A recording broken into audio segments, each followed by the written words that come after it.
Hello. I'm still here, still doing videos. All right, here we go. We're going to talk about waxing precautions and waxing contraindications. I'm going to turn this. I hope this is okay. All right.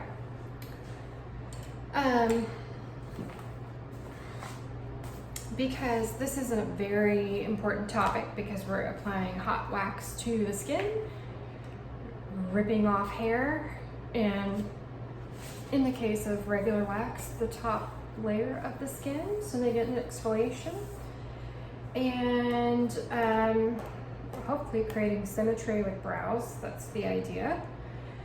But you know, in this day and age, we have tons of people who are using products for acne, products for anti-aging, going out in the sun, having Medi-Spa treatments, all kinds of stuff. So it can be very confusing, hard in the moment to remember, what am I supposed to do if they say, yes, I'm using this, or yes, I'm using that.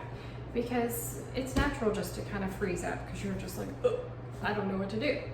So hopefully this video helps you just kind of understand why behind the what and make an educated decision in the moment, okay?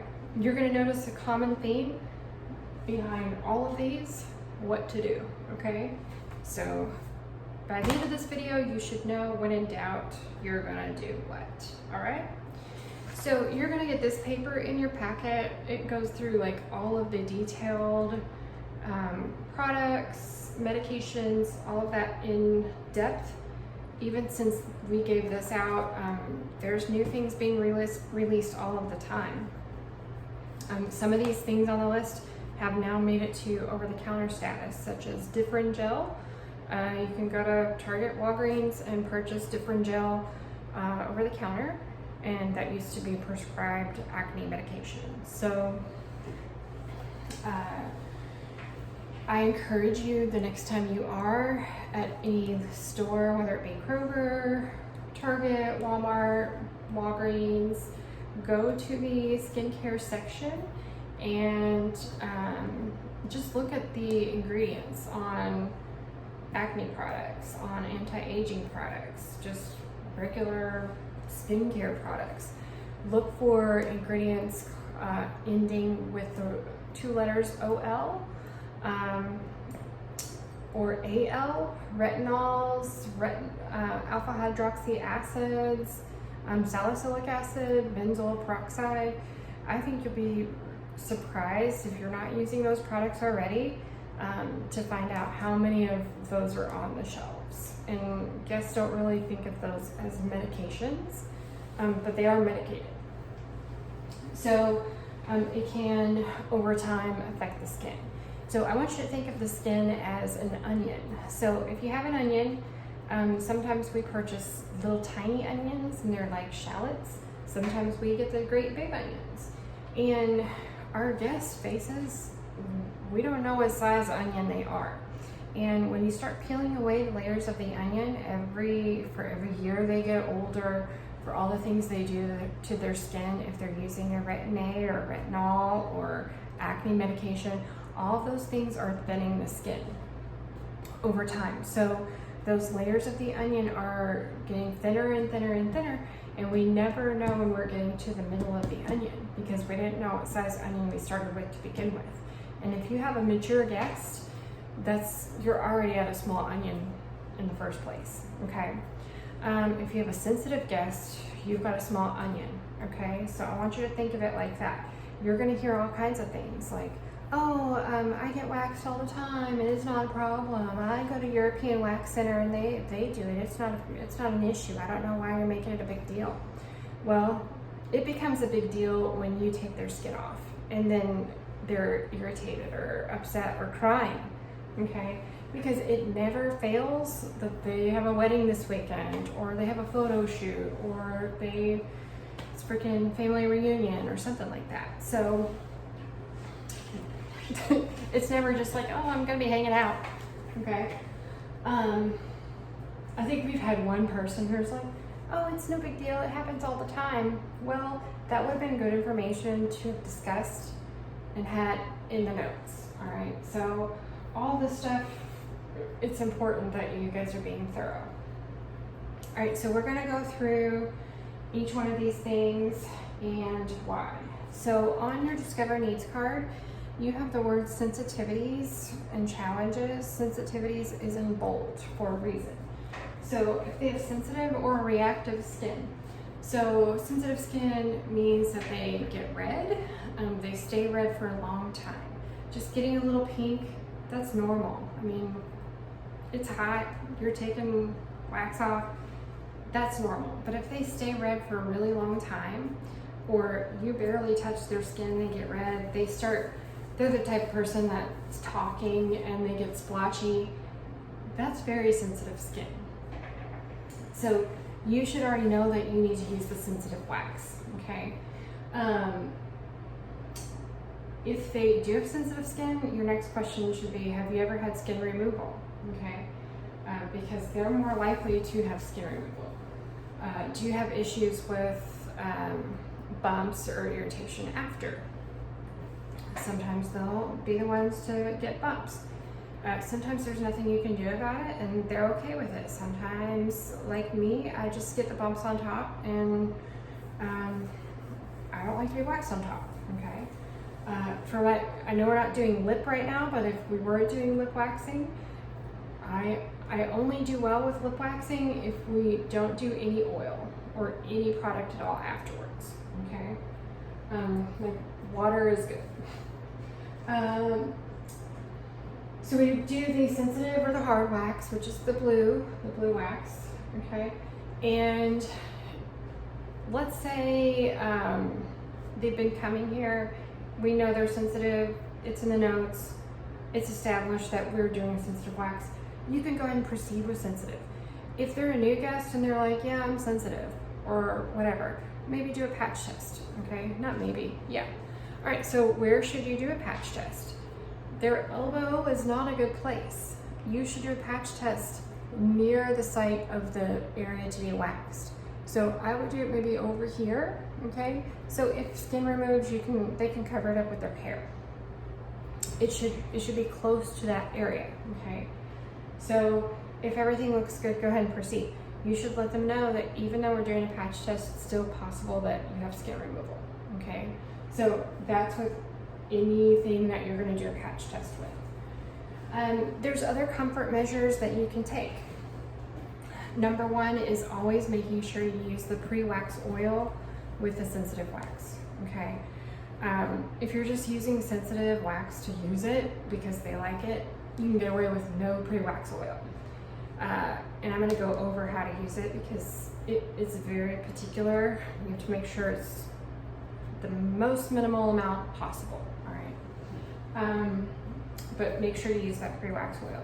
Secondly, you could do a cold compress afterwards, okay? Making sure that you put that pressure down on the skin immediately, that kind of stuff, okay? Check in with them a couple more times. One thing you definitely don't want to do during a waxing is count 1, 2, 3 and rip off, because they're gonna brace and it's gonna be more painful, okay? Just be silent, check in. Are you doing okay? How's the temperature? How are you doing? That kind of stuff, okay? All right. So for sun exposure, if they're purposefully laying out, going to the lake, going to a tanning bed, like they're not just walking outside, or maybe they're working in their garden for an hour, I don't really consider that sun exposure. If they're laying out to lay out or trying to get sun, to me that's sun exposure. You can tell by looking at their skin usually. I mean, use your eyes, like be observant. If there's flushing to the skin, that's an issue. So 24 to 48 hours, it depends on what the skin looks like. If it looks sunburnt, I mean, we gotta wait until that completely heals. So it might be longer than 48 hours, okay? So the reason for that is all of that blood comes to the surface in case of a sunburn, you go to do a waxing, it's going to feel burny. You could have skin removal, you could have bruising, you could have all three. It's just not a good time. So if they need to have a better look, they've got an event, they don't want to wait, then go ahead and measure them out and tweeze instead. So you can definitely do tweezing, okay? All right, so let's move on to aging. So for aging, a lot of your products are going to be alpha hydroxy acids, retinols, retin-As. So the difference between retin-A and retinol is retin-A is prescribed by a doctor and is a much stronger percentage, okay? So that's one that's really gonna change the texture of their skin. They're the ladies that look really shiny all the time. Their skin's really smooth, but looks really shiny, okay? So they don't have a whole lot of wrinkles. I could probably use some retin-A and some Botox or something. So they need to be off of that. And we have a little paper for you guys to sign. They need to be off of that for at least 7 days. And even that, they could still have issues depending on how long they've been using it. So with this, it's length of exposure as well. So did they just start it yesterday? They're probably not gonna have issues.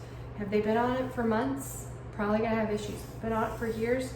Oh yeah, okay? So the longer the length, the longer they need to be off of it before they wax, okay? So just be aware of that.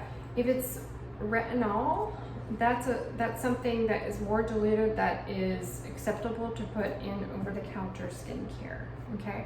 So you're less likely to have issues, but you can still have issues. So you're more likely to be able to do that waxing, but more precautions need to be taken. Do a patch test, have them off the product for 7 days, when in doubt, tweeze, okay? But don't just be like, oh, it's over the counter, you're fine, okay? You still have issues, you still have skin removal, it has happened, okay? They're for anti-aging, and don't just assume these are all mature women.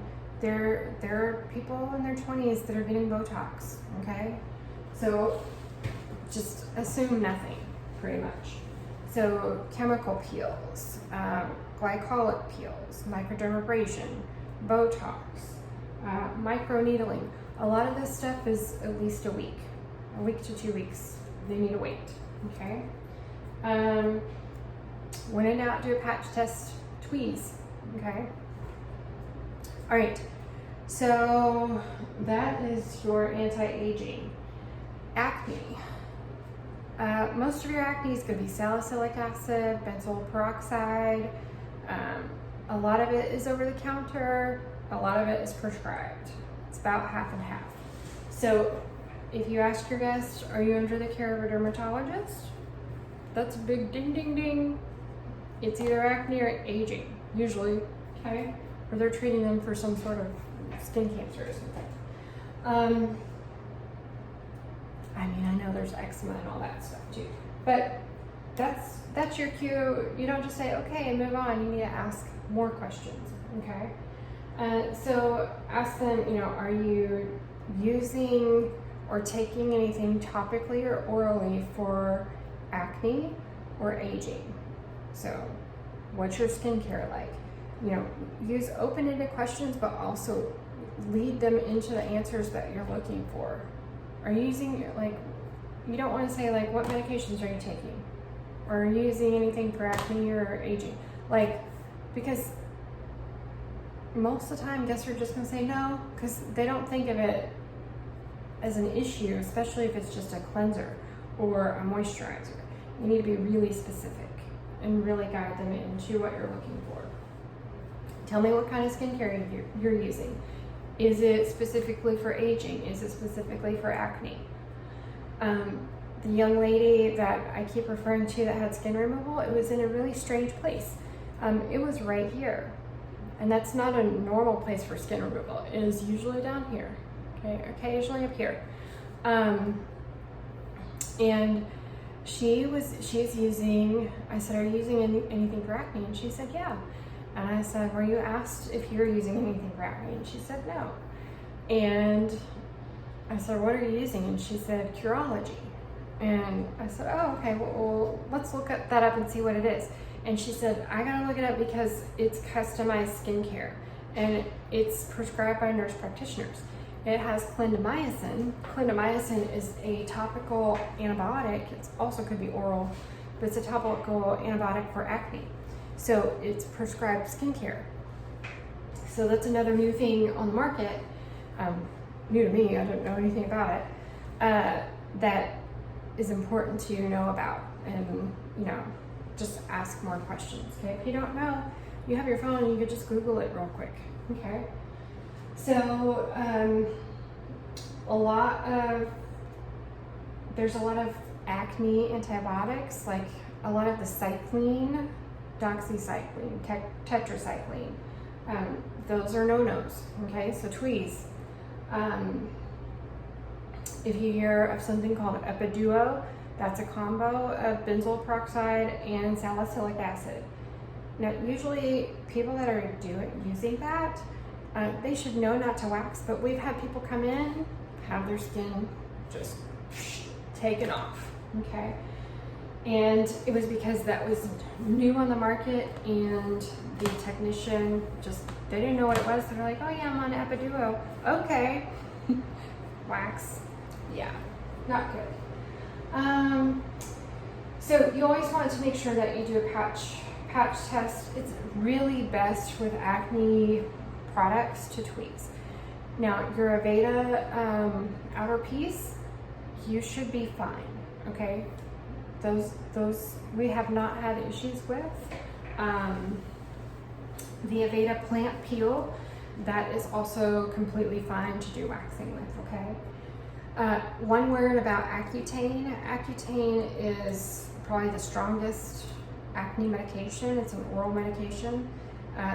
Those guys have to be off of that completely for over a year before they can be waxed, okay? And even then, we have guests that have issues because that completely changes the skin, changes chemistry in the body, all kinds of stuff. It's an intense medication. And those guests don't come in here asking for waxing because they know. They get black box warnings sent to them in the mail all the time, okay? So that's your acne. And then we have just some random ones like Nair, skin depilatories. I don't know if I'm saying that right. Bleaching agents, whether it's over the counter or prescribed. Adderall, I know that sounds weird. That won't cause skin removal, but it does cause more of a burning sensation because that increases blood pressure, it increases blood volume, and it makes you feel like the wax is a lot hotter, okay? So you just need to, you could still do it as normal, but just monitor the temperature a little bit more. You could take the wax out and just, you won't be able to do it with sensitive wax, but with regular wax, just make sure it has a minute to cool just a little bit longer, okay? Wax around moles. We don't wax over moles. And then if the guest has any sort of laser resurfacing from a physician or a physician administered peel, they have to wait 2 years, okay? And they should know that. They shouldn't be coming in and asking for it, okay? So those are your waxing contraindications and precautions and considerations. So the main take that you should get from all of this is ask open-ended questions, tell them exactly what you're looking for, and then when in doubt, tweeze. Okay, if you're not sure, get a second opinion. If you're still not sure, or you can't get a second opinion, or you can't get an answer and you don't have time to go find somebody, tweeze, okay? If they don't want to be tweezed, then you need to have them go off of it or wait and reschedule when they are off that medication, okay? All right, hopefully that clears things up for you, and you will always have this video to refer back to, all right? All right, guys, thanks so much. I always feel awkward how I end these videos. Don't remove anybody's skin. All right, bye.